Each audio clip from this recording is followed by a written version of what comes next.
Hello and welcome to Melomaniax, the podcast where we take unbiased deep dives into the biggest musicians and bands of all time. I'm Ashton. And I'm Dallas. Before we get started today, please do us a huge favor and hit that subscribe button on YouTube. Drop us a follow on Instagram and TikTok. And most importantly, drop us a 5-star review on Apple Podcasts or Spotify or wherever you're listening to this. And if you really want to support the show, check out our Patreon. We just revamped it completely. It's got a lot of really awesome perks for just $5 a month. So, yeah, check that out. It's just patreon.com/melomaniax with an X. All right, let's get into it. I'm going to take the intro. Yeah, if you're a rock and roll fan or just a lover of chaos, mayhem, and the kind of wild stories that legends are made of, then you're in the right place today. We're going to dive into the story of one of the most infamous, unpredictable, and electrifying bands in the history of rock music. That's right, Guns N' Roses, people. One of the big uns. So grab your leather jacket, hold on to your whiskey, prepare for the ride through the highs, the lows, and the ridiculousness of Guns N' Roses. So Dallas, what do you know about this band other than seeing merchandise for it your whole life? Yeah, I know quite a bit about Guns N' Roses. They've been my favorite band since I discovered them. They've been my number one favorite band. That's just kind of never wavered. So I discovered them. We were on a family trip with another family. I don't remember the year, but I was probably 11 or 12. And the other family, I was buddies with the son, but he had an older sister. And she was in the back of the car with me, and she was like way into music and all this stuff. Is this Sterling? And so, no, this was Cole. Remember, he was the fourth one when we went to the rodeo. Yeah, remember? Yep. So his big sister, Sarah Holland, she put a headphone in my ear and was like, check this out. We're just, in the back of the car. We're in Montana just doing like, outdoorsy stuff, driving to the next hike or whatever. And she put a headphone in my ear and it was Welcome to the Jungle. So I remember hearing the intro, the doodly-doodly, and all that intro stuff, I was kind of like, okay, that's cool. But then when the riff drops, I was just like, oh, I'm in. This is my favorite band. Yeah. And that was just the summer where I was like picking up the guitar for the first time and figuring stuff out. So that immediately became like, I got to learn how to play all these riffs. So that's kind of where it started for me. But where did it start for you? From you, I think. And your probably, yeah. Obsession with having to learn all the Slash solos. Yep. So didn't actually finish that circle. Didn't actually get that done until like a couple years ago. Oh, really? To get every single song? Yeah, because we did the Guns N' Roses tribute, and I had to go back and really learn them for real, like every note of every solo and stuff. And that was a real fun challenge. I love that. But between then, I listened to them a lot when I was just starting out, and then obviously didn't listen to them. I don't really listen to them that much. But I had to listen to them real deep for that project, and then now I'm back to kind of not listen to them. But it's just one of those things where they've always been my number one band. Because I credit them with getting me into music, which is the majority of my life. Yeah. So that's How often do you listen nowadays? Probably not a ton. I don't know. It's pretty rare. I don't actively really go rare. and listen to Pink Floyd much anymore. Like, they're such an important part to me and listening to music. But I've heard all their songs so many times, and you know what I mean? I don't know. I don't need to seek them out because they're just like a part of me, if that makes sense. Yeah, that makes sense. So it's like I don't even have to seek out Pink Floyd anymore, and you probably don't seek out Guns N' Roses, but you hear it and you're like, you probably go, nice. You know what I mean? Just every time you hear him, you're like, all right, cool. But I like Guns N' Roses a lot, so. But I also don't really actively go, although I was really getting into some of their songs going through this discography because I hadn't listened to them in so long. So getting to go back and listen to them again, I was like, to hear. Yeah, I would be interested to hear which ones you got into. It was like a lot of my normal, I'm actually not like the biggest fan of the big three, which not that I don't like those. They've just never been like my top 3 songs, but they're good. And I'm talking about Paradise City, Sweet Child of Mine, Welcome to the Jungle, of course, as their big 3. But yeah, I like stuff like for sure.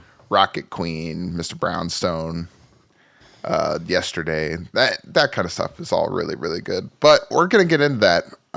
But before, you know what we got to do? We gotta jump back in time to the beginning. with a scrappy young guitarist named Saul Hudson. What a name. Yeah, he actually doesn't have a legal middle name. Isn't that kind of funny? Really? Yeah. His parents just didn't give him a middle name? Just no middle name. Saul Hudson. So anyways, Saul Hudson was born July 23rd, 1965 in the industrial town of Stoke-on-Trent, England. And young Saul didn't quite fit in. And by the time he was 14, his family had relocated to the United States over in California. And it was there he would eventually pick up the guitar, start jamming with anyone he could, and eventually come to known by the nickname that we all know him by, Slash, which it's kind of funny. I see that all the letters of Slash are in Saul Hudson. You know, did he have a little Voldemort situation? Yeah, no, it was so hanging around in LA, it was they're always hanging out with big actors and stuff. His mom was like a fashion designer or something, and one of her prominent clients was David Bowie. So through that, their family ended up knowing like all of the other A-list actors and musicians and stuff. So he was hanging out at one of their houses. I can't remember who it was, someone famous. And the guy just gave him the nickname Slash because Slash was, I guess, kind of always running around, always up to something. So it was just, I don't really understand how that got to Slash, but it did. So oh, well, there you go. He just started being like, "Where you going, Slash? Where you going?" Kind of stuck. Imagine being the guy that came pretty up cool with that name nickname. with a pretty lame story for how it got to be. You know. Yeah, that is true. Story awful, but name great. Yeah, it's like one of the great names. Come on. So, anyways, although imagine now being 60 and being like, I'm Slash. Yeah. It's like, you're 60, dude. Yeah. So Slash wasn't the only one trying to break into the LA music scene. So we have on the other side of things, Axl Rose, born William Bruce Rose Jr. on February 6, 1962, was also on the grind. He came from a troubled childhood in Lafayette, Indiana, but music was always his escape. So Axl came to LA with a head full of dreams and a chip on his shoulder. You could almost hear the discontent in his voice in songs like Welcome to the Jungle and really all of those Appetite songs, but that one in particular, because Welcome to the Jungle is really about moving to the city and the overwhelm that comes with it. How do you think Axl would feel about me calling him Bill? You think he wouldn't like it? I feel. I was gonna say, you think that one's in his wheelhouse? So his nickname came from the first band he was in. I think in LA was just called Axl, AXL. And then he just ended up Hollywood Roses. That, I guess. No, I don't think he was too much affiliated with Hollywood Rose, was he? Yep. I don't remember. Right before Guns N' Roses. That's right. But yeah, I want to call him Billy Rose. Billy Rose, yeah. Bro. Billy Mays, Billy Rose. What you know about Billy Rose? But anyways, here's the thing about old Axl and Slash. Neither of them came from money or privilege, but the thing is, like you said, Slash ends up building some pretty good connections. They didn't have money at first; they moved over, but those connections he made from being in the LA scene and going to, what was that high school that he went to? We talked about it. That was just Beverly Hills High. Beverly Hills High. That's what I thought. He went with like Lenny Kravitz and all those guys. Everyone's parents Flea was like good buddies with him. Yeah, it was like everyone's parents were a who's who, and so like, yeah, you didn't have money or any of that, but I mean, you were in the right place, like right time. You had connections. So, but I also don't want to just say they just got it. Their path paved for them, but it couldn't hurt. It couldn't hurt. It was part of being in LA at this time. Like you couldn't be in LA and not be around everybody because everyone was there. Yeah, it's like you're talking about going to like Starbucks, and being like, oh shit, there's Nick Cage, like just like stuff like that. You're just like, okay. Yeah, but I don't think they let everybody into Beverly Hills High, right? Beverly Hills High was just public school, I think. I think it was it? Is it? Yeah. Oh, that's cool. Yeah, it's not like a crazy. It's a public school. Also, Beverly Hills has this crazy reputation, and I'm sure there's amazing parts of it. But we stayed in Beverly Hills when we were there, and it was just like, this is it? Like, this sucks. So there's that one street with the palm trees and mansions, and then everywhere else. I guess that's around there somewhere. I think that's Hollywood Boulevard, isn't it? I don't know my LA geography, but we spent most of our time on Sunset because that's where all of our business was. I And that's where all their business was in this episode today. During the same time. Oh. It's so crazy to be able to go through this now and now be able to look back and be like, oh yeah, we played there. Pretty crazy. So they were, hustling that same strip you were talking about, playing those bars and clubs. Yep. Fighting the other LA bands for fame. Yep. So, how did these two icons come together? Well, in true rock and roll fashion, it wasn't easy or clean. So Slash, fresh off a stint in a band called Road Crew, met Axl in 1985 after a mutual friend introduced them. And the chemistry was immediate. But here's the kicker. When Axl Rose first heard Slash play, he hated it. Axl said that Slash played guitar like a madman. Yet, despite that initial disdain, something did click. And they both realized they had a vision for a sound that would come to be known as Guns N' Roses. All right. And it wasn't just Axl and Slash, being the only one. That would be funny. Guns N' Roses, I'm the Guns and I'm the Roses, show up. Just those two show up. Anyways. Yeah, well, Slash didn't have anything to do with the Guns. We can get into that in a minute, but... Oh, really? Yeah, I was going to ask. I mean, obviously, I guess the Roses and Guns N' Roses is from Axl, but yeah, I don't actually... Yeah, Tracy Guns was the Guns. Tracy Guns. I was going to say Tracy Guns came into the band. That's right. That's right. Where the Guns half came from. However, I don't know what happened with all that because it showed Tracy Guns as part of the band for a week. Anyway, I got the story. Yeah, I figured you would. Anyways, so it wasn't just Axl and Slash. The earliest lineup of Guns N' Roses was actually the result of two bands that merged, LA Guns and Hollywood Rose. And these two kind of came together, and then basically only some members fell through to what would be Guns N' Roses. And so it was this ragtag group of musicians who all were in the right place at the right time, essentially, in their two separate bands. But you had Tracy Guns was in the band to start, but he was gone almost immediately. Then you also had his buddy Rob Gardner, who was in it, basically left with him almost immediately. And Dallas will fill you in on what actually happened in a second. And then the members that stuck around for the very first lineup was Izzy Stradlin, quiet, steady rhythm guitar player who balanced out Axl a little bit. Then you had Duff McKagan, the bass player, who had a punk rock edge and a steady hand at the bottom end. Then you had Steven Adler, the wild, unpredictable drummer, who was extremely erratic. And then you had the enigmatic and quite often insane Axl Rose, who was very passionate and very volatile as well. And then, of course, legendary shredder, Slash. So we had So what happened was Slash and Steven were playing in Road Crew together, and they grew up together. They've known each other since before Slash played guitar and stuff.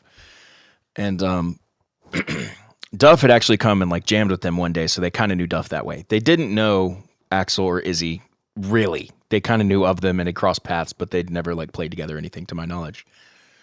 And then so Guns at the time was going on their first tour, which ended up being called the Hell Tour, which we will get into this story more in our bonus episode. So check out the Patreon for that. We'll talk more about the Hell Tour. But the real rough thing that I'll get into more on that is the original five were supposed to be Axl, Duff, Izzy, and then Tracy and Rob. Tracy and Rob bailed on literally the last second. They were both we don't want to go, and they left. And so Duff was I know these other two guys, and it was Slash and Steven, and they brought him in, and then they went on the tour, which we'll talk about more. But that's how the original four ended up. Oh, okay. Or the original five, ended up coming together. So with this group, Guns N' Roses started playing shows at all of the infamous LA clubs like the Troubadour, where their raw, high-energy performances started catching the attention of some influential people in the music biz. And in 1987, after months of grinding, they signed with Geffen Records. And the world was about to be introduced to something a little different. So Guns often gets lumped in with the hair metal scene, which I take offense to. Yeah. They were not hair metal at all. They just had hair and played hard rock.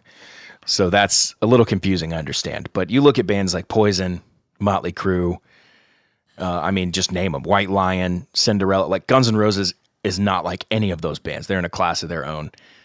And that's not necessarily taking anything away from those bands, but Guns was just a different thing. So those bands, all those hair metal bands, came out of Van Halen. Van Halen just tore up the scene so hard in 79.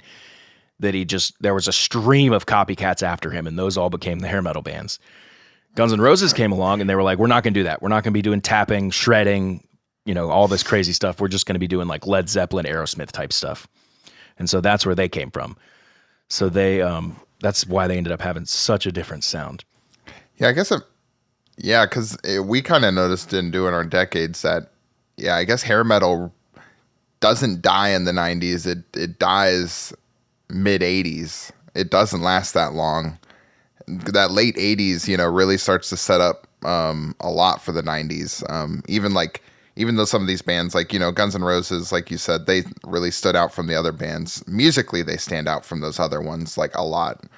They do stand out visually as well, but, like, I feel like musically they're different. Then you look at, like, Red Hot Chili Peppers, those kind of bands, like, all are those, like, 86, 87 year. You know what I mean? Like, that end of the 80s is, like, it's almost like that little, like, 5-year span of, like, not hair metal, but, like, not quite like metal or grunge either, just like some hard rock. I don't know how else to explain it, but so right after Guns N' Roses, time. You would have seen all the bands that were influenced by them, which would have been like your Skid Rows and those kind of guys.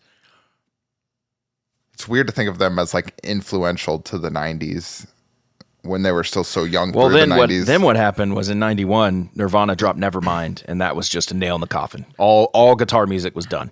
No more of that. No more hair, no more costumes, no more makeup, no more crazy guitar solos. Shut down all of it. It's Kurt Cobain playing an out-of-tune guitar in baggy jeans and a shirt that he woke up in. Like, that's what music became, and it was time really for everything. So I mean, everything goes in cycles, So the 80s was all the excess, more big, this, in your more face, crazy fire, all this crazy stuff, and then the 90s were the opposite, like a guy in an amp on stage, like not even in tune, Like, yeah, exactly. Mumbling, not jumping around, not going crazy, like just barely standing up at the mic stand, that kind of thing. Hey man, that was music's emotional phase.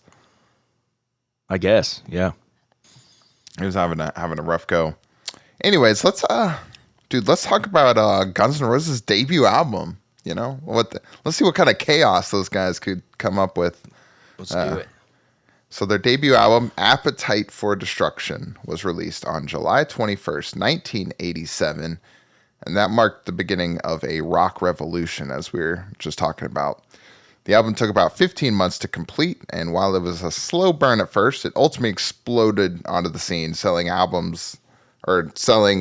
becoming one of the best-selling of all time. It debuted at number 182, so way down on that Billboard 200, eventually climbing to number 1. So it overcame 181 spots from like pure work. Basically, the album took a full year. Yeah, the album had to grind its way up. I wanted to talk about that more on the bonus episode as well. The bonus episodes, by the way, as a quick sidebar, from now on, we started this now, episode 61. When we do the deep dive episodes, we're going to not necessarily save some stuff. We'll give you all the best stuff here, but there will be some bonus extra stuff that we'll talk about. That could be stories, that could be deeper stuff about the band, personal experiences, all kinds of stuff. Those will go on the bonus episodes, so those will be on our Patreon again. But yeah, the weird thing about Appetite for Destruction that not a lot of people realize, because now it's been all these years, and it's the number 1 selling debut album of all time, I think, and it's one of the top selling albums in general. I don't know if it's in the top 10, but it might be close. It's probably in the top 20. But for a year, it didn't do anything, nothing. So you'll have all these people. Oh, ask any one of your dad's friends, listener, and they're gonna be like, "I remember the day that came out. It was my favorite album." No, it wasn't. You can call them on their shit right away. It wasn't their favorite. It was a year later that it became their favorite. This might be, and that's because no, go ahead. Sorry. No, I was gonna say this might be part of the reason. It's not like a super common misconception, but I do think there is a misconception of like how early into the 80s Guns came. I think there's probably a group of people. Right, yeah. I think there's a group of people that honestly think Guns N' Roses is a pure 90s band. Never existed in the 80s. And so, Really? I thought it would be the opposite. I think a lot of people, Oh, like one of my students the other day was only in like, the 80s? I see. yeah, one of my students the other day was like, what year was Appetite for Destruction? Was it like 83, 84? I was Oh like, my 87. gosh, 87. Yeah. And it wasn't even Yeah. big until in the 88s. So like the 88. album really A full year. So the end of 88. So you're talking about going almost into the 89. 90s. Yeah, exactly. We're almost into 90 by the time this album is actually like And then at its peak. I mean, if you're not counting GNR Lies, their second full thing, it's Use Your Illusion was 91. So you're in the 90s then. Yeah, But we'll get to that in a second. So I wanted to say Appetite for Destruction, widely regarded as a landmark in rock music, and it's mainly because it offers a raw, unapologetic mix of hard rock, punk, heavy metal, kind of everything you want. The album did feature 5 singles. 3 of them would become the big 3 that we talked about earlier.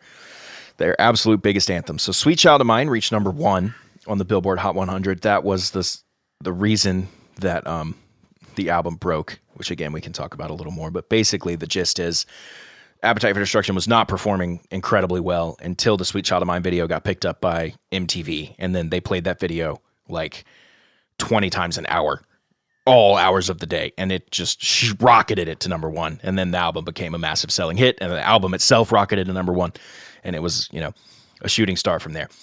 So Welcome to the Jungle also became a massive hit, reaching number 7 on the Billboard 100. And Paradise City did even better than that, reaching number 5 on the Billboard 100. Quick sidebar, Paradise City is my number 1 favorite song of all time. Night Train barely made the list, and with the rest only hitting number 93 on the Billboard 100. And the other A-side, B-side release, which was It's So Easy, Mr. Brownstone, were the only singles not to chart. Now, if you ask anyone now these days, they'll tell you, most people I think, that Appetite for Destruction is pretty much a no-skips album. Yeah, I don't think there's There's one that most people would skip, and that'd be Think About You. But other than that, yeah. And that's not even because it's bad. It's just like, it's slower. It's Not- just one not of those slower, that's just but- like, it's just kind of a weird one. It's an It's just in-between. weird. Yeah, I get it. It's just an in-between. They had filler. better songs that they wrote around that time that ended up going on Use Your Illusion that I feel like should have gone on Appetite, but that's neither here nor there. So by 91, Appetite for Destruction had sold over 30 million copies worldwide, solidifying Guns N' Roses as one of the most influential bands of the late 80s and the early 90s, and giving them their moniker. They eventually became known as the most dangerous band in the world. That's crazy. That was one thing we talked about in the numbers. Like, we knew it sold millions and millions of copies, but 30 million in that short amount of time is insane. That blew my mind. I thought it was like 30 million sprinkled out. Like, oh well, my buddy just bought it yesterday. You know what I mean?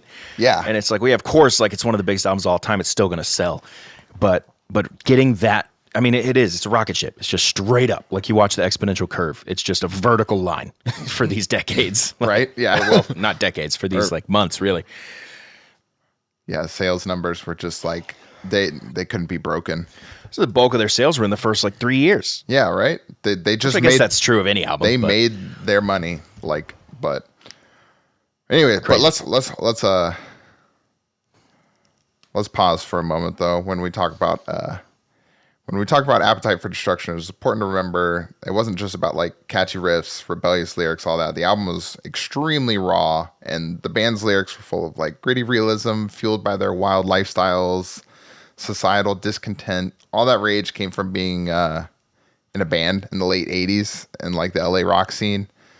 So I really enjoyed tracks like Mr. Brownstone, It's So Easy. That kind of stuff is like really like that LA music, I guess you could call it. I know you know more about the LA music scene. It really does sound like LA. Yeah, I was like, they perfectly encapture that sound. And I think that translated to a lot of the audiences. So speaking of raw, that's the word that a lot of people throw around about Appetite for Destruction. What would you say raw means to you? Like if you hear a raw album, like what does that mean? I feel like raw really feels like outside of the members of the band, nobody else had much to say on their music. You know what I mean? Like when I hear raw, it's like just the musicians, like nobody else's ideas were allowed in. Like fuck the label, fuck the producer. Like raw is like what these 5 guys, like lock them in a room for 24 hours, whatever they record. That's like raw. I don't know if that makes sense. That's how I feel about it. Like that's probably the best definition you could have for that, I would say. And that's 100% right for this album. In general, but that's perfect definition of that. I don't even think I would have thought of that, but that's the best way to word that for sure. And the thing about this, there's a lot of little funny stories about. I'm going to make a note here to talk about this as well later. But how they got their label deal, there's some funny stories there. And then their producer, I'll talk about that now. I won't save that for the bonus episode. There's the producer ended up being Mike Klink, and they went through a ton of producers with the label, and they kept being like, no, no, no, no. And that's because exactly what you said. The producers kept coming in and being like, all right, guys, here's what we're going to do. And the guys were like, no, we're not. So Mike Klink came in and was like, hey, guys, what are we doing? And they were like, all right. We like you. We like this. And he's like, you just, and they were like, what do you want to do? And he was like, you just do what you do. I'll capture it, you know? Now, that being said, he did have a couple little notes for them, very minor. The most major of which was an arrangement change in Welcome to the Jungle, which, if you go back, I mean, everybody's heard Welcome to the Jungle, but we've played that song so many times. I've had to learn that song. I know that song on every instrument. I know every little mistake that's in the recording. I know every detail about that song you could know. I've examined the multi-tracks, all this stuff. I know that song inside and out. And I think it's a perfect song arrangement-wise. Like, it almost doesn't really repeat. It's kind of always bringing you to something new, something different. There's multiple guitar solos, all sorts of crazy, crazy riffs. There's so many parts in that song. But that part of the middle where he goes, when you're high, you never, that kind of bridge part. Yeah. They originally had that in there twice. And they kept going back to it like after the chorus. And Mike Klink, that was one of his things. He was like, why don't we just not do that again? And that was about it. That was the most influence he had as a producer. Everything else was just capturing what they had already had. So it was really interesting. There's a few other fun notes about the Appetite for Destruction recording process that I'll write down here. I like that. Yeah. It's some bands need direction. And they need like that management. And some bands really, you should just stay out of the way when they, you know, I mean, I guess that's up to the producer to decide which type of management of the band needs, which type of producer. But that's cool to just come in. That's cool to just come in and kind of be like, all right, guys, like, all right, what are we doing? You do you. I'll do my best to like capture your sound and try to not have, you know, try not to muck up the process too much. Like, I like that approach, dude, but that's such a tough call though. But it doesn't, like, that approach doesn't work to every situation. So that's where it's difficult. Well, imagine you have these 5 like miscreants coming into your recording studio and you're sending them the best producers in the game that have pumped out countless number 1s and number 1 albums and all this stuff. And they're like, nah. And you're like, what? Yeah, true. We're trying to make money off you, dude. What do you say? No, what do you want to do it? Oh, okay. You, the gutter rat, like, you know. And it's like, and in this case, it ended up working. But imagine how many times it doesn't. Like, I feel like the biggest argument is the producer's like, buddy, I know music, and then Axl goes, buddy, I know my music, and then and there's just no common ground there. That's a tough thing. It's almost like Guns N' Roses. You know, even though they were, you know, major label backing, all that stuff, they had more of the vibe of like an independent band, which is kind of funny. Yeah, they really did. They really felt like they were just powerful, right? But yeah. So we all know the rumors that Guns N' Roses, you know, was the band of excess, the most dangerous band in the world. But did you know that during this era of Guns N' Roses, Axl Rose would, I said actual Rose. That's hilarious. Axl Rose, because I was reading the word actually. Axl Rose would actually lock himself in his hotel room for days at a time, avoiding the rest of the band while they partied and caused chaos. Not exactly the warm, fuzzy rock star bonding you might expect, although with their reputation, you may not have been expecting that at all with Guns N' Roses. But yeah, big misconception with Guns N' Roses is that Axl Rose did all the drugs. He was actually the most sober in the band throughout the entire career. Now, he does have a whole host of issues with childhood and mental trauma and things like that manifests itself in, you know, rock star antics and crazy stuff like that. But as far as drugs, it's not to say he didn't do drugs, but he was far from the worst in the band. Yeah, which for that at least. Yeah, which is the only thing is he's the singer, so all the eyes are on him, and he's also famous for causing a whole bunch of drama and trouble. So people see that and they see the lifestyle of the band. They're like, they equate the two and say, "Oh, Axl did all the drugs." It's like, well, to my knowledge, he didn't. I wasn't there, but yeah, most of the accounts I saw that it was the other members that were all nuts on drugs and not Axl. So Axl's very, very serious about like his music and stuff. Like he's a very like intense guy. I feel like people would describe him as. Yeah, most definitely. So in between major album releases, Guns N' Roses released GNR Lies, which was released December 7th, 1988. GNR Lies was a combination of previously released live acoustic tracks and a little new material mixed in. The album debuted at number 2 on the Billboard 200 and had a surprisingly quick rise to success despite its unconventional format. The record eventually went on to sell over 5 million copies worldwide. I think this is the one that has Corn Shucker on it as a hidden bonus track. Yeah, it's not on the album itself, but it was during those sessions. Yeah, that's what I thought. So the idea between GNR Lies, half of the album is like old recordings and demos from like before Appetite for Destruction, and the other half is new acoustic recordings because they were quick and cheap to do. And we'll get into those singles in a second. But the reason for GNR Lies, you're wondering, why would they release like a weird EP after releasing the biggest album we've ever seen? And that's because the label was having so much trouble getting the band to like focus and work on Use Your Illusion that they were like, we have to put something out now because this album's clearly going to take years and years and years, and we don't have that. So they wanted to get them in the studio, knock out something quick they could use to get out there while they worked on Use Your Illusion. And the band was just, already, I mean, they've had one album already. They were just bursting at the seams. Like everyone was having trouble and stuff. So anyway, this album had 2 major singles, Patience and Used to Love Her. So it's pretty awesome that you could just shit out Patience. Dude, that's one of my favorite songs, man. I love that song. I actually love absolutely perfect song. Dude, I actually like both those songs a lot. But it's so good. But Patience is great. One of my top songs. I'm trying to remember the other two. One of them was 1 in a Million, and the other one was what was the other one off of Lies? You got the GNR. Pull up the GNR Lies track list while I go through these singles real quick. So Patience and Used to Love Her. Patience became a massive hit, reaching number 4 on the Billboard Hot 100. Ooh. And the acoustic ballad stood out in contrast to the band's usual hard edge sound from Appetite. And Used to Love Her, however, did not have the same impact, but still added to the album's success and is still a big kind of B-cut. Because it's funny. It's a funny song. So this is the one that they did the Mama Kin cover on by Aerosmith. I didn't know that. That was one of the live ones recorded. That's right. I knew that. Yeah. So there's that. Patience, Used to Love Her, You're Crazy, 1 in a Million on that. Oh, the acoustic version of You're Crazy. You're Crazy. Okay, so there's a story several of the members of Guns have told at different times. They said recording that You're Crazy session was like the most magical session they've ever been a part of. They said it was just phenomenal how it came together, and there was just something super magical about that song. I think if you go listen to it, you actually can kind of feel that too. And I like the main version, but it's so fast and chaotic that it's like this chilled out stripped back version is like half the speed. Axl's singing, lower octave, and it's just got such a really cool vibe to it. I love Axl's low register. Yeah, so good. So, anyways, at some point during 1990, the band added keyboard player Dizzy Reed and replaced Steven Adler with Matt Sorum because of Adler's heroin addiction. They would also add rhythm guitar player Gilby Clarke to replace Izzy at the end of 91.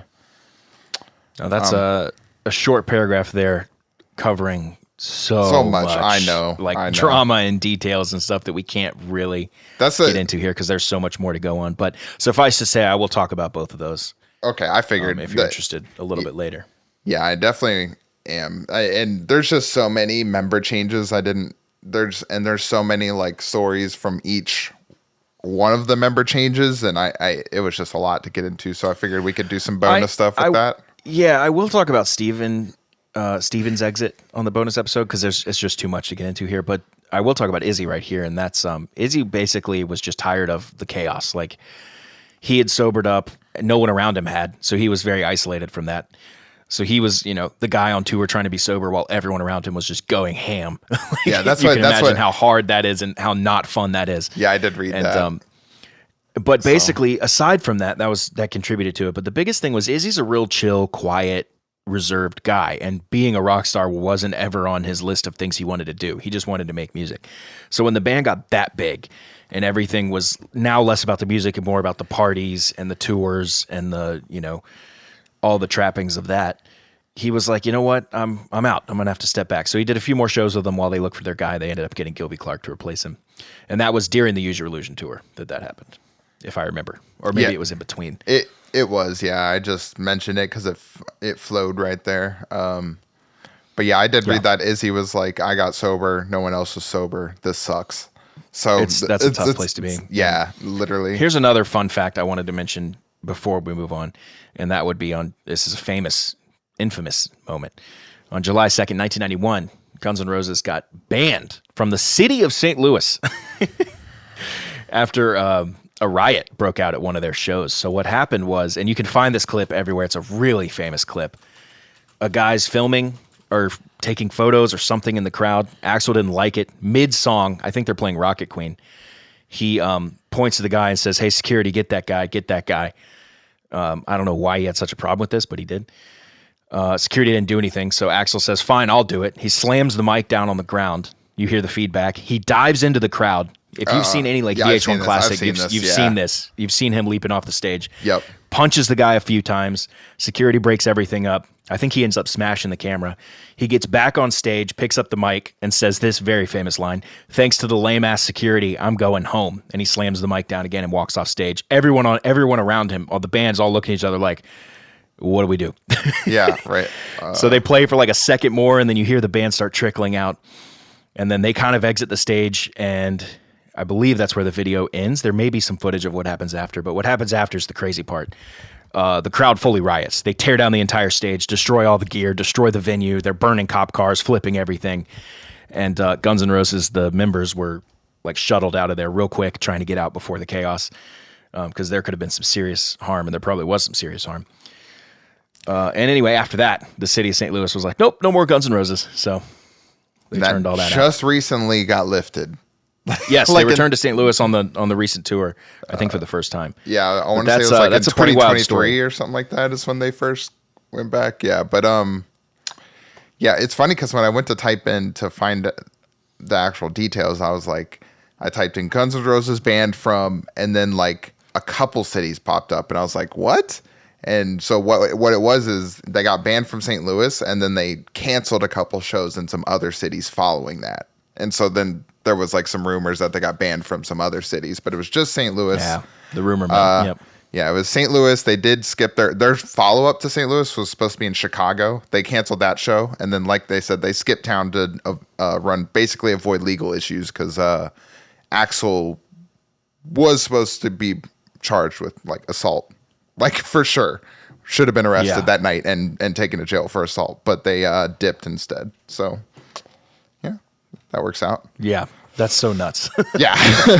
That's right. That's what happens when you get to be famous, man. But you see stuff like that, and everyone goes to, "Oh, he's on all the drugs." It's like, well, no, I'm not saying he's okay, but he's not on all the drugs. He actually has other issues. Yeah, and it's not to excuse some of the craziness, which we're actually. It's funny, we mentioned all that. We haven't even gotten to the craziness yet. Like the Use Your Illusion tour was a 3-year tour, I think. Yeah. In which you're dealing with a band of young 20-something men who just received unlimited fame and unlimited money and are playing in a rock band literally all across the world. So, I mean, who's going to survive that? Like, that's not a recipe for good things. Yeah. But before we get to the doomsayer stuff, the band was finally, we mentioned how long it was going to be, able to release their follow-up albums. Albums, plural. This is an interesting thing that they did. So Use Your Illusion was actually 2 albums, and they were released at the same time on the same day, September 17th, 1991. Use Your Illusion 1 and Use Your Illusion 2 were an absolutely grandiose double album set. It was the epitome of excess. Both albums debuted at number 1 and 2, respectively, and they became a massive commercial success with over 35 million copies worldwide. So this was the fever or fervor, whatever the word is, following Appetite and following those crazy tours that they were the talk of the town, any corner of the world. And when they debuted, I mean, this was one of those things you hear about in history, like the iPhone, where people were camped outside, for days waiting. This was that. People were camped outside of record stores, lines as long as you could see, waiting to get this album. And I wasn't born yet, but that would have been cool to see. Dude, I'm not, it's not often that we talk about on our show where a band comes out with their biggest album and then follows it up with another really successful, not just album, but 2 albums, like a double release. Like, it is not common that we see bands with this kind of back-to-back success. Like, this kind of breaks the norm sophomore a bit. slump. and this was not that. That's what I'm saying. This is the complete opposite. This was like they Unless you're counting GNR Lies, but I think a lot of people we don't really count GNR Lies. It's like a little EP. Like here's a little finger food, main course coming later.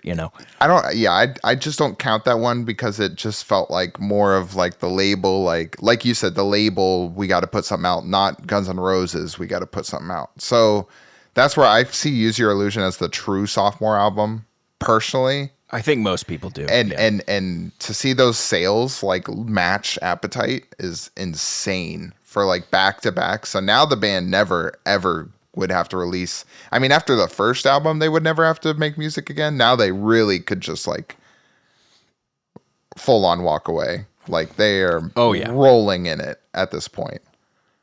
And after Use Your Illusion is when they embark upon the Use Your Illusion tour. Yeah. So that's where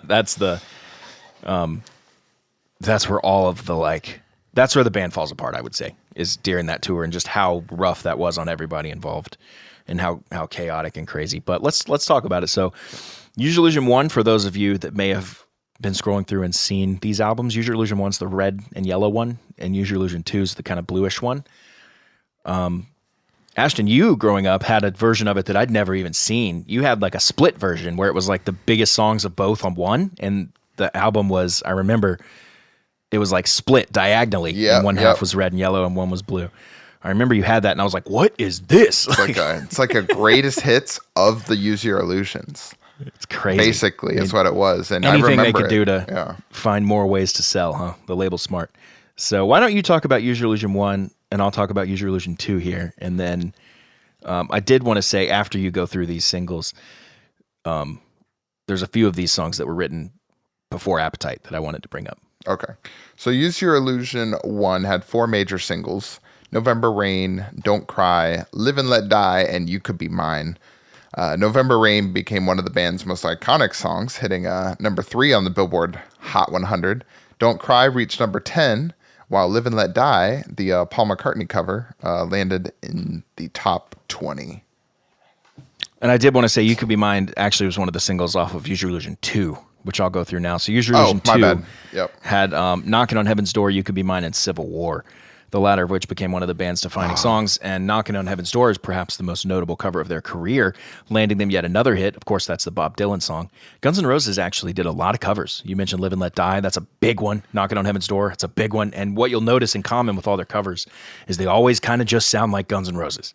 But it's, their cover of songs that are familiar, I guess, but they also chose kind of deeper, slightly deeper cuts, I would say, and then covered those, which was really cool. November Rain was written before Appetite, but Axl wasn't happy with where it was at. Obviously, that song's massive, so it didn't come out then. There was another one on Use Your Illusion 1 called Back Off Bitch that was one of the really early songs, maybe one of the first ones they did before a lot of the other Appetite stuff. That would have been one that I would have been like, put that on instead of Think About You, But anyway. Yeah. There's just so much music here to talk about. Knocking on Heaven's Door, I would say, is probably their 4th biggest song. You mentioned it being a big one. Yeah, that was always one of my favorites, their cover of that. I love November Rain. Huge fan of Civil War. And we were just talking about that before I did Guns N' Roses, that I was like, man, I went and listened to Civil War like 3 times in a row the other day. Yeah. I always liked that song. There aren't many Guns N' Roses songs I dislike, but that was never one of my top ones. And then, but then when I had to go back and learn it, I was like, oh, okay, I get this. I like this. And there's also, when we talk about the Steven Adler firing, there's Civil War is the main part of that discussion. So we'll talk about that as well. But with the success of all this, all this chaos, the band's also kind of devolved into their own chaos. So let's talk about the infamous Don't Cry video. Did you know, here's a did you know for you, Ashton, that it took 12 hours to shoot even a single scene? So Axl had demanded, and this is a famous thing, just how he is. Axl demanded to get the perfect shot, despite the fact that everyone had been drinking heavily all day. Some of the band members were so annoyed with him that they had to just leave. All those videos, there were 3 videos: November Rain, Don't Cry, and Estranged. Estranged, one of my favorite Guns N' Roses songs of all time, off Use Your Illusion 2. It's probably my second favorite one. Those 3 videos were like a trio, like a trilogy of just the budget on those things. I think the November Rain video, the budget was like $10 million or something crazy. Like wild. Don't Cry, they're filming from a helicopter. They're on top of a skyscraper. You're like, what is going on? Shannon Hoon from Blind Melon is in it, like inexplicably. Like, Oh, now he is, I think, on the recording a little bit, but so I guess that makes sense. But there's just all those videos are pretty crazy, and you start to see Axl plus money starts to become a problem. Like when Guns has the budget to start doing these crazy videos and these crazy things, you start to see like how quickly it spirals out of control when Axl's in charge.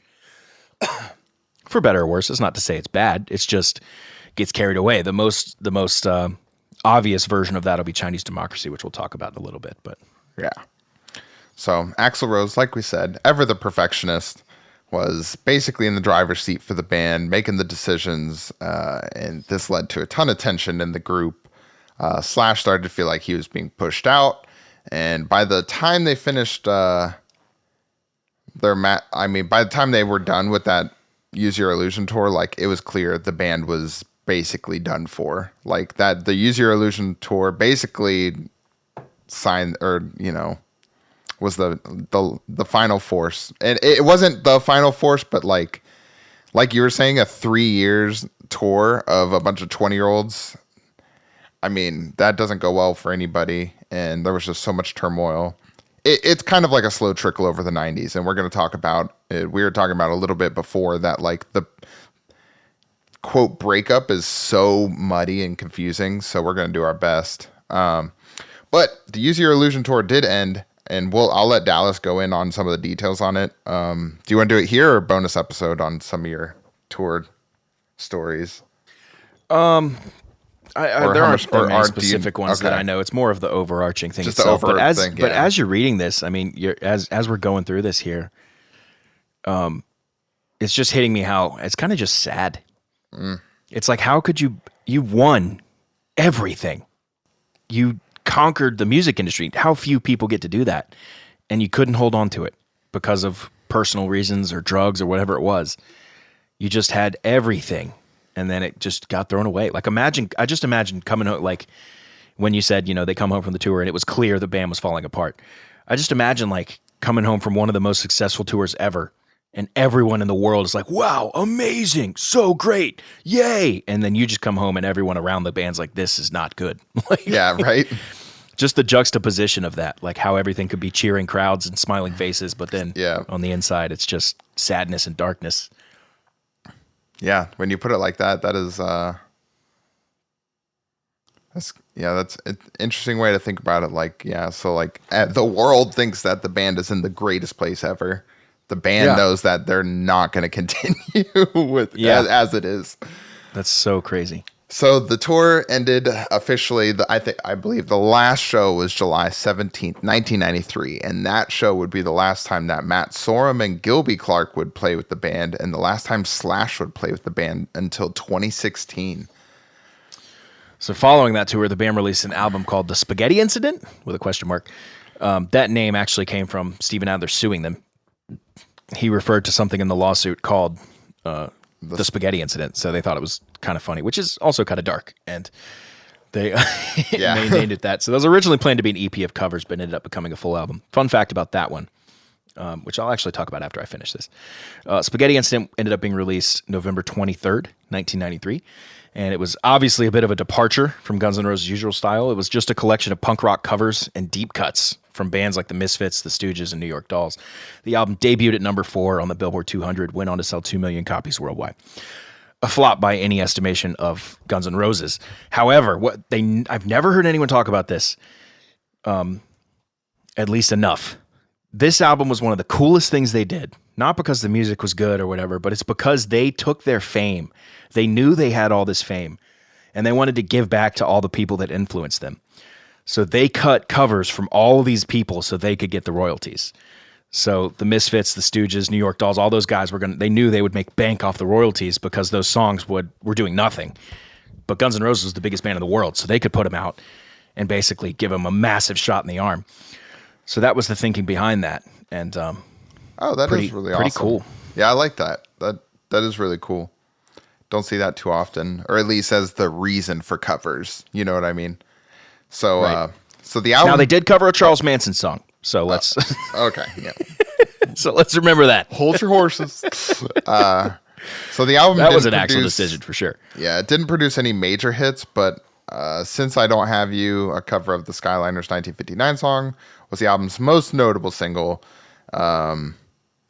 And it didn't chart higher than any other GNR singles. And then the album was, like you said, more of a fan piece and for the original bands than it really was to,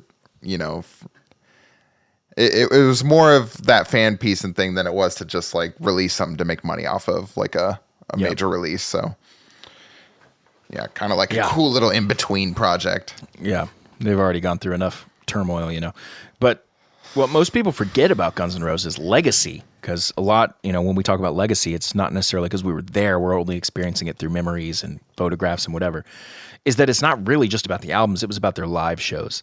So in the late 80s and early 90s, when they were really on fire, their concerts were like no other. An unpredictable whirlwind of music, chaos, and passion. Axl was notorious for showing up late, sometimes hours late for shows. Most of the crowds didn't care, some did. They were there for the spectacle and the unpredictability. Guns N' Roses was a band that made you feel alive or on the verge of losing your mind, hence the most dangerous band in the world. One little side story about him being late was one time, this is so wild, I just cannot comprehend this. One time he was 2 hours late for a show. So let's say the band was supposed to go on at like 10 or 11. They ended up going on at like 1. And it's because he was watching a basketball game in his hotel. Oh my gosh. Like, stuff like that was the norm.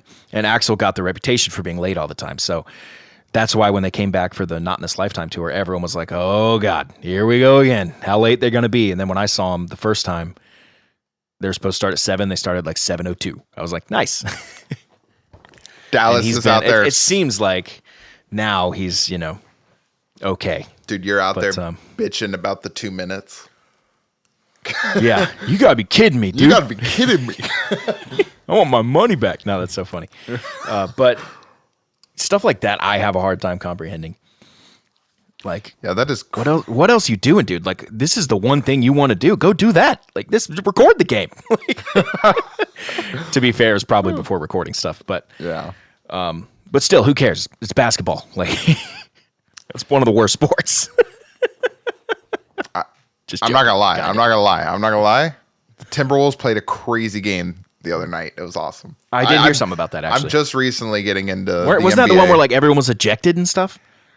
No, that was the game before the last game. Yeah, okay. That the Wolves got a bunch of heated. ejections. Yeah, I was gonna say the game we played had it was on April 1st against one of our bigger rivals, the Nuggets. But the Nuggets. We had like 2 people out on suspension or whatever from that fight or whatever. So we had like backups. But the game it was double overtime, almost triple overtime. It was 140 to 139.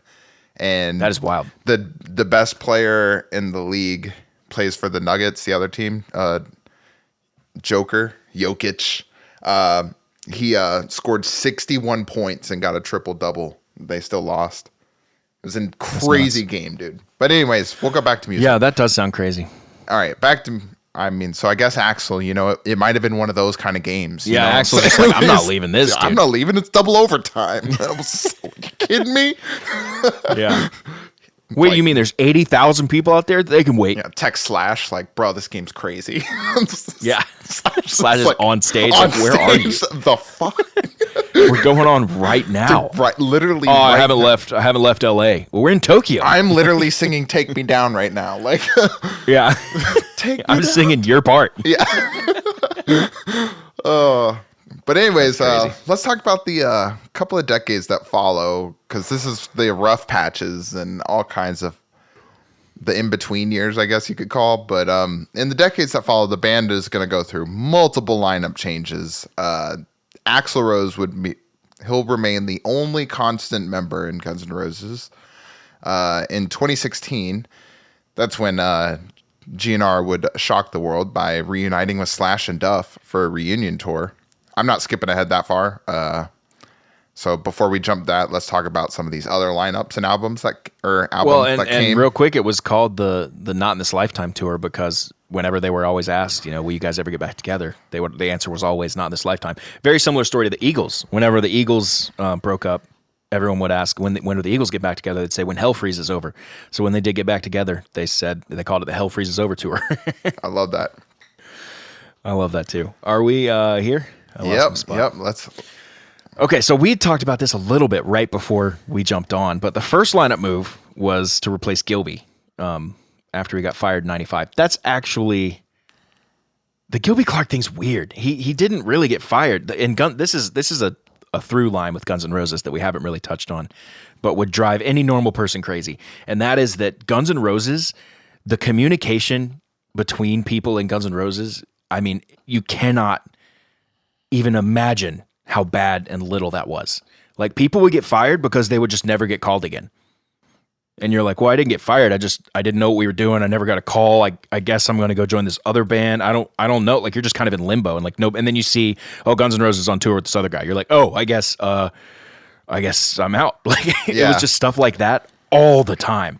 Like, people would join the band. Like, I remember Matt Sorum joined the band and he was like, what songs do we need to play for the set list for the tour? And like, nobody told him. Like, and they would just call him out on stage and he would just have to be ready. And there was just absolute chaos at every level of I just think so few people could have survived being in that band. But who replaced Gilby was Paul Tobias, also known as Paul Huge. And he was the guy he's only on one song, and that's their cover of Sympathy of the Devil, which we'll talk about in a little bit. But so here's where it gets a little weird. Axl actually legally left the band as well in '95. So basically everyone in Guns N' Roses left Guns N' Roses. Now here's where it gets confusing. Axl ended up getting ownership of the name and started a new band called, you guessed it, Guns N' Roses. This was in '97. He then offered to have the other bands join his new band, Guns N' Roses. So you see how this will be weird. Now the rest of the band members claim that they signed over the name under duress because of a show where Axl refused to go on stage unless the band signed away the name rights. Axl has denied all this, saying that never happened. I honestly don't remember enough of the accounts. I'd have to go back and look. The best places you could read about what happened would probably be the members' bios themselves. Steven has one, Duff has one, Duff has two actually, and Slash has one. So you could go read about it there. Now the other thing I will say is if you're reading a rock star's memoir, I mean, you got to question a little bit of like, like, wait a minute, how many drugs were you on again? Like, yeah, is your memory really the best? Like, and also consider the fact that eyewitness accounts in like police investigations are the least accepted and most fraught with issues. And like, you'll have people be like, the guy that robbed me was definitely wearing a yellow raincoat. And then you go watch the security footage and it was just like a black jacket. And you're just like, what? Like, so stuff like that is real. Like, memory is terrible. And I can't imagine that ass tons of drugs and alcohol help with that in any way. That being said, we only know what they said. So some of the band members say they signed it over under duress. Some of the band, Axl says, didn't. At any point, that's how the breakdown of Guns N' Roses happened. So it wasn't like Axl fired people or so-and-so quit. It was a little weirder than that. And that's very weird. But I mentioned Sympathy for the Devil. So during all of this chaos in the 90s, they released a cover of the Rolling Stones song Sympathy for the Devil, which is a great song. And I do really like the Guns version a lot. It ended up hitting number 55 on the Billboard 100. However, as Slash will say in his book, if you want to hear the sound of a band breaking up, listen to Sympathy for the Devil. So if you want to listen to it through that lens, I would encourage you to do so and tell me what you think. Yeah, so for Gilby real quick, you said, he didn't get fired. And I was like, the way it worded it is also not exactly that he got fired, but that he had when he came to the band, he signed a 2-year contract. And when his contract expired, he just didn't hear from anybody. And like you said, crazy. So it was just like contract expired, and it said like, I think he finally got a hold of Axl, and Axl was like, yeah, your contract's up. You're fired. You don't work for us anymore. Like, type thing. Like, you know what I mean? Yeah. So matter of fact about like the. I guess I understand that, but like, you would still think you would give him a call and be like, hey, thanks so much. Yeah, right, bro. We just played on stage for like 2 years. Like, And just like it's on Axl's calendar circled, like just never talk to Gilby again after that day. Yeah. Well, what we don't realize is he probably never talked to him during. Like, it's just one of those things. Like, you just wouldn't really. There just was no communication. It wasn't even a bad communication. It was just none. And you would think like, oh, that's not so bad. Keep your distance. Yeah, but like, what time are we going on stage? What hotel are we in? Like, all that stuff. No one was able. Like, there was just nothing. Yeah. And it was just like, figure it out. Like, it's like just crazy. All right, so Matt Sorum, Slash, and Duff would all leave the band between 96, 97, 98. And I think it was in that order, I believe. I think Matt left, then Slash. Duff was last to go. Yeah, I think you're right there. I think Duff was 98, yeah, and I think Sorum was replaced 96, and I think Slash was somewhere in 96, 97. It didn't really matter. Everybody, Sympathy for the Devil was the only music they had put out after that, last album in the 90s, so it was the only thing they had worked on. So the band was just touring, enjoying money, and hating each other, basically. So with these replacements, Slash was replaced very briefly by Robin Fink. That's how you say it, right? From what band was he from? I think he was in 9 Inch Nails. Yep, it was 9 Inch Nails. So he came over very briefly until they added Buckethead. And then I think Robin, both Buckethead and Fink were at the same time too.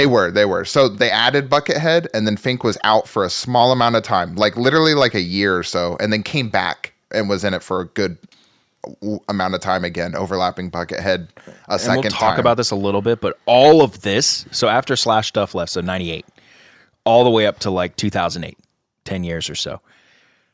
That was the Chinese Democracy recording session years. So all of this coming and going is because of that album, pretty much. They weren't. I don't think they were really playing live. They didn't play live too much until like the 2000s.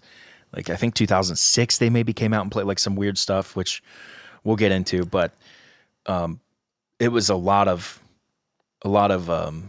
coming and going that we're talking about here. For sure, tons of it. So then Matt Sorum, the drummer, was replaced by Josh Freese for a short amount of time as well, and then Duff would be replaced by Tommy Stinson until his return to the band in 2016. I think Freese is known as that guy that kind of plays for big bands after their main drummers leaves. I believe he's in the Foo Fighters right now. Oh, okay. Just a filler guy. But he's like super good. I was going to say, friends with probably everyone. Not a everyone bad knows gig, him. Though, like, you know what I mean? Yeah, I don't remember where he actually comes from originally, but the band would then add multi-instrumentalist Chris Pittman in late 98. Josh Freese would be replaced by Brian. I've never known how to say his last name, but he's from, oh God, what's the band? Primus. Mantia, after just a couple years, phenomenal drummer. Paul Tobias would be replaced by Richard Fortis in 2002, and Fortis has remained their rhythm guitar player to date. I hate calling Fortis a rhythm guitar player. He is an absolutely phenomenal guitar player. He'll play a few solos on stage, and you'll just be like, "Oh my God!" Well, I'm just putting what he's listed at. Crazy good. Yeah. Well, when you're playing with Slash, like Slash is obviously going to do the most, but the leads, yeah. But Richard Fortis is every bit as good. Buckethead departed in 2004, and arguably one of the greatest guitar players of all time, in my opinion, Bumblefoot, will be added a few years later, and then finally DJ Ashba would be added as a couple years after that. That's the lineup I saw with DJ Ashba, Bumblefoot, and Richard Fortis, 3 guitars. So the band's collected so many cool guitar players over the years. I mean, all those guys. Didn't they have? I'm trying to remember. Didn't they have another notable one, or was that it? Bumblefoot, Buckethead. No, I think that's it. That was it? Okay. I mean, it's still a cool list. I just thought I was missing one. That's why I was like, I couldn't find it. But I was like, I thought there was like another one they played a show with maybe or something, but I don't think so. I know Zakk Wylde auditioned. That's what around it was. The time. That's so what, around Paul because I had Zakk Wylde's name Tobias in my head, and I was like, but he didn't play for him, but something was Zakk Wylde. That's what it is. So when they were trying to replace Gilby, Slash flew out and met with Zakk Wylde, and they played together and stuff, and ended up deciding not to do it, but they ended up getting Paul Tobias instead. But yeah, he did audition. That's what it was, exactly what I was trying to think, because I kept thinking Zakk Wylde, and I was like, but no, he was never part of the band. So why do I keep thinking about that? So that's not incorrect. Yeah. Almost done with the member changes. Then we can talk about the band's last album. So Brian Mancha would be replaced by Frank Ferrer in 2006. He was there when I saw him. I saw him in 2012. Yeah. And Frank remained the band's drummer up until this year. He was just 2 weeks ago. Yeah, literally by, just. by Isaac Carpenter, who I don't know, but I did look at, and he's done a lot of cool stuff. So really cool. Now let's talk about that final album. So this is the infamous one. I'll get through it a little bit and then I'll give some commentary, I guess. But so the album supposedly began development as early as 94, but wouldn't be released until 2008. So after nearly 15 years of delays, lineup changes, and tension, and I think the budget for this album ended up coming in at like $14 million or something crazy, Guns N' Roses finally released Chinese Democracy on November 23rd, 2008. It debuted at number 3. I didn't know that. I do remember it was a Best Buy exclusive. I remember it showing up to my door the day before it came out. I do remember that explicitly. But I don't remember any of the Billboard stuff. So it debuted at number 3, selling over 300,000 copies in its first week, but its performance was much lower than expected given the hype surrounding its release. You can't go that long. You can't build. So if you build too much hype, then the hype has far surpassed what it could ever be. Even the best version of the album is going to fall short of the hype if it's that, insane. So despite its mixed critical reception, Chinese Democracy showcased a more polished, electronic-influenced sound that was a departure from their previous albums. This was more of like an Axl Rose sound. And Axl Rose was the sole original member left. And the album's production was marked by a long, protracted process. The album featured singles like Better, Chinese Democracy, and Street of Dreams, none of which charted particularly high on the Billboard Hot 100. One of the biggest reasons for the delays of Chinese Democracy was because when they changed lineups, and they would do so relatively often, like for example, if guitarist X left and guitarist Y joined, Axl would be like, all right, back in the studio, all of guitarist X parts have to be re-recorded by guitarist Y. And they would, and it would be, you're talking months of work, like if they're working every day. And that happened constantly. Not to mention they'd go back in and change stuff, add stuff, remove stuff. Not this one. Okay, this one now. Okay, I don't like the drum hit on that. Just stuff like that. And it was just drawn out. And that was one of the issues with it. Now, that being said, Chinese Democracy, if you listen to it objectively, I think it's a really good album. I think there's tons of amazing stuff on there. Whether it sounds like Appetite for Destruction, who cares? It's a different thing. It's not if you want to listen to Appetite for Destruction, go listen to that. That also exists. You don't want a band to just put out more of that. So I appreciate their evolution. That's something that Guns has always been good about. And I personally always like Chinese Democracy. Yeah. So even though the album, it sold well, but it was still viewed as a commercial disappointment compared to, the band's previous success. Because, everything it did was immaculate back in the day. So it didn't have the same impact, but it did show that Axl Rose was still willing to push forward with Guns N' Roses on his own terms and keep the band doing new and fresh things, and that it was going to keep going. And then you actually went to the tour for that album, like you said. So yeah, how was that show? Yeah, that was good. That was really good. That was at Bon Secours Wellness Arena in Greenville, South Carolina. Really good show. I just left there thinking like, holy shit, those guitar players are just like, because everyone was in there being like, oh, it's not Slash, and I was a like not professional, but basically professional guitar player myself at that point, and I just remember thinking like, these guys are better than Slash. Like they like Slash as far as like technical ability, Slash ain't anywhere close. Now, as far as writing iconic stuff, those guys aren't anywhere close to Slash, so I get that.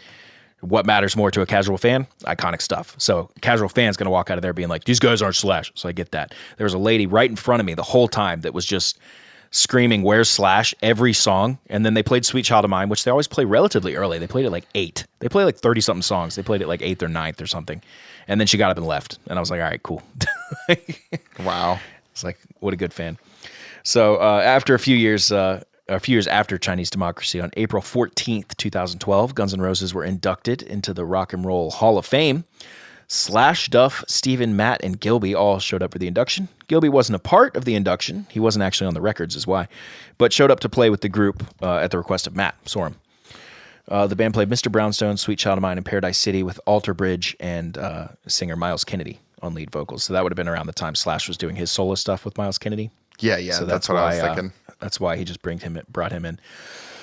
And as for why Axl wasn't there, because that's worth bringing up, he didn't want to be inducted. He wrote a letter to the Hall of Fame saying that it doesn't appear to be somewhere I'm actually wanted or respected. Probably a good thing he didn't attend, because when they said his name during the induction, the crowd booed and began chanting, "Fuck Axl." Real cool. Real cool Yeah, I know. stuff. Right? Yeah. What lyrics do you think you're singing? Who do you think wrote those? Yeah, and then they got a quote from Axl afterwards about that, and he was just like, who cares? Like, truly. Tell him I'm worth $380 million. Yeah, right. That'll shut That would be him the up. funniest response. Like, you can't even get mad at that. Like, what are you going to say? Like, how are you going to come back from that? Yeah, right. It's a devastating blow to the casual human. Tell them I just bought their house and sold it. Paid double the sticker.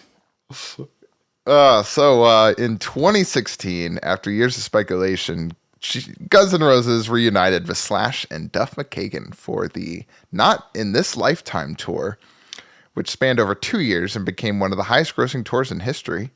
This tour's live album was released on November 25th, 2016, featuring performances of the band's classic hits and some of their lesser-known tracks.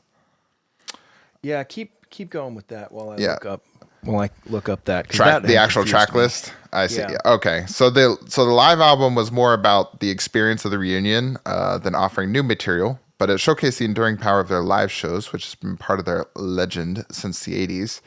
The album debuted in the top 10 on the Billboard 200, received some positive feedback for capturing the raw energy and chemistry of the reunited band. Did you see the reunited? I see the confusion though. It wasn't the Not in This Lifetime tour. It was just the Live Era tour. Oh, gotcha. It was just like a live thing. Yeah, I can't remember Along when with that was it. released. And they also had a Greatest Hits that was released. But anyway, we'll get into that. So they continue to tour. They haven't released any new albums. They have released a few singles. And we want to take a quick break, like real quick, because we're going long, to talk about some of the members' solo albums, because Slash will probably have his own episode later where we'll talk more about this, but we wanted to quickly touch on what Slash and Duff were doing while they weren't in Guns N' Roses. So they have Slash and Duff and Matt, all three obviously went on to Velvet Revolver. That would have been the early 2000s. Like, I think their first album was 2006. And then their second maybe was 2008. And then they kind of broke up. Scott, their singer, was having issues. Slash relapsed. Like, there was issues with that band. And then Scott died. So there was no hope of that becoming anything again. But obviously a lot of people like that. Slash did a bunch of solo albums. Duff did a bunch of solo albums. Izzy even put out some solo albums with a band called Izzy Stradlin and the Juju Hounds. You can go. They're pretty deep to listen to. Adler tours. I think it's called... Oh God, what is his band called? Steven Adler's Appetite, I think is what it's called. That sounds correct. And they do some cool stuff. Other than that, and the one that's done the most, and that's probably just because of the fame, is Slash, and he'll have his own episode where we'll talk more about that specifically, because he's got, what did we say, 12 albums, 8 albums, something like that after this? 10 albums. That's including Velvet Revolver, so. Okay, yeah, that counts. Well, despite all this drama of the episode today, Guns have cemented themselves as one of the most influential rock bands of all time. The Guns N' Roses sound, quote, was a unique blend of hard rock, punk, and glam metal from the LA Strip. Their influence can still be heard today in everyone from Metallica to Green Day to Foo Fighters. And there you have it, the saga of Guns N' Roses, from their humble beginnings in the gritty clubs of LA to their explosive rise to superstardom. This band has lived through some of the wildest, most chaotic moments in music history. Despite everything, the breakups, the fights, the late nights, the drama, they've left a legacy that'll never fade. I'm often left thinking about like how few people get to live a life that these guys lived, you know? Like, imagine that. Just being one of these guys that's like, you know what? We've lived a life. Right. So, what's the final takeaway here before we get into our ratings? Guns N' Roses didn't just define a generation. They redefined an entire genre, rock music itself. Their blend of raw energy, lyricism, and sheer audacity made them legends, and they will always be remembered for that. Now it's time to get into our ratings. We rate every band out of 6 categories, each one out of 5, and then we average them. So those categories, real quick, are creativity, evolution, replayability, cultural impact, emotional connection, and nostalgia factor. I expect this will be a higher rating for me. hopefully. Yeah, that's what I'd imagine. One of my higher ones out of all the ones we've done. I expect that to come from replayability and nostalgia factor. Yeah, I'm gonna need. I was gonna say I'm gonna have to listen to some of your points for some of the creativity and evolution because I have like. Okay. Yeah, I'll lead. Yeah, because I want to hear your case for them. I was actually going to give them a 5 out of 5 out of creativity because, and I'm going to justify it here. We talked about it earlier. Everyone else was copying Van Halen. Guns N' Roses came along and were like, nah, we're doing our own thing. And then not only that, when it came time for labels and producers, they told all of them to kick rocks. We're doing what we want. And what they ended up doing was so creative that it ended up becoming the best debut selling album of all time. So I think that's a strong argument for a 5 out of 5 there. Creativity in the space, meaning other rock bands at the time, they're nothing like them. So I think that spells a 5 out of 5 for creativity for me. They also inspired a bunch of people after, so that helps too. I'm gonna match your 5 out of 5 on creativity. I think you made basically the points I needed to hear. So that they were creative versus the other bands. Now, as far as evolution, I know Chinese Democracy sounds different from everything, and that's because it's got none of the same people as the original albums other than Axl. But I'd say that Guns N' Roses always kind of kept their sound, so I don't want to give them a 5 out of 5, but they also weren't just like the AC/DC level of basicnness on the one. Right, so like I'm at like a 3 out of 5 on Evolution. Like Chinese Democracy, I don't want to bump them a whole point just for Chinese Democracy. Though I feel like it almost deserves it. I'm bumping them a whole point from you on Use Your Illusion. There's not a keyboard on Appetite for Destruction. I think there's one keyboard. Oh, and then they added keys to the... And there is piano, keys, strings, horns, backup, everything. Like it is such an evolution from Appetite. Like it's just night and day. But it still has that Guns N' Roses sound. You're right now, and obviously Chinese is a completely, totally different thing. But you're right, not using any of the original members on that. I guess that's why I'm at a 4 out of 5 there. Well, that brings us to replayability. So again, it's a personal one. How often do you feel like you can go back and listen to Guns N' Roses? Yeah, so I figured you can go ahead with yours. I think all of us. I'm at a 5 out of 5. Yeah, being my number one favorite band of all time, I think anything less would be a little offensive. Yeah, so yeah, I'm at a 3 out of 5, which is still good. You know, I don't actively go and listen to Guns N' Roses music, but when it's on, I know the words, I know the riffs, and I sing along and bob my head. So like, I'm never going to be upset if Guns N' Roses comes on, but I'm not sure how often I'm going to actually go put it on, like, there you go. It. Cultural impact. This is... I'm giving them a 4 out of 5. I think any band that's big enough to get a moniker, like the most dangerous band in the world, that's so few. You know, King of Pop, King of Rock, like, so few that people get something like that. That obviously denotes some sort of cultural impact. They were known as the biggest band in the world at the time. I'm giving them a 4 out of 5 only because I feel like that didn't quite carry over to today, although they are still currently on one of the biggest selling tours of all time. So I'm giving it a 4 out of 5 there. Yeah, I'm at a 4 out of 5 as well on cultural impact. Just they hit the scene, and I mean, their impact was immediate and it was massive. So now here's where it gets weird. Emotional connection. So we've always defined this as kind of emotional connection to the lyrics, right? Yep. I see you're giving them a 2. I'm between a 2 and a 3 because, I mean, I don't drink. I don't do drugs. I didn't move to the city. I don't hate everything. I don't hate everyone. Dallas is like, I like girls. Kind of like, yeah, girls are fine. I'll put 2. That's something. I like girls. When they're not talking. Just kidding. Jesus. And there goes our one viewer. There's the one. Yeah, no, I'm just kidding. Emotional connection. I only said that so my wife can hear this. 3 out of 5. Yeah, I'm going 3 out of 5. I think it's fine. You know, I did, and you feel like you connect to the lyrics, even if you don't necessarily connect to what they mean. You know what I mean? Yeah, yeah. Yep. The nostalgia factor is where it gets fun. Yep. I'm at a 5 out of 5. I'm at a 4 out of 5. If I hear the opening strum of Paradise City, I'm immediately brought back to very specific memories of very specific things. And it's like that with a lot of different things, or parts of their music as well. Yeah, I've got quite a bit of childhood memories of Guns N' Roses, specifically just with hanging out with you and you learning guitar and having your Guns N' Roses obsession. So I feel like I got secondhand Guns N' Roses. Secondhand Guns N' Roses obsession. Yeah. Yeah. There was a funny moment. I was learning the Estranged solo in at my grandma's house, and my cousin was there. And there's a part of the solo where he's just hitting some really high bands, like a bunch of times in a row. And I was practicing that, and my cousin just after like 2 minutes just looks up and goes, "Please stop." That's so good. He's like, "Oh yeah, I guess that would be annoying." I was just so wrapped up in what I got. From so your- Ash ended up with a 3.5 out of 5. I came into 4.3 out of 5. One of my higher ones, I think. Yeah, I think that might be one, not your highest, but like, is it? Wait, no, our highest was a perfect 5, I think, for What was John that? Williams. John Williams, I believe. Oh, that's a hack. That's a cheat code. I know. right That's there. why I was like, that one's cheating, but it is what it is. It is what it is. So that's a wrap on this episode of Melomaniax.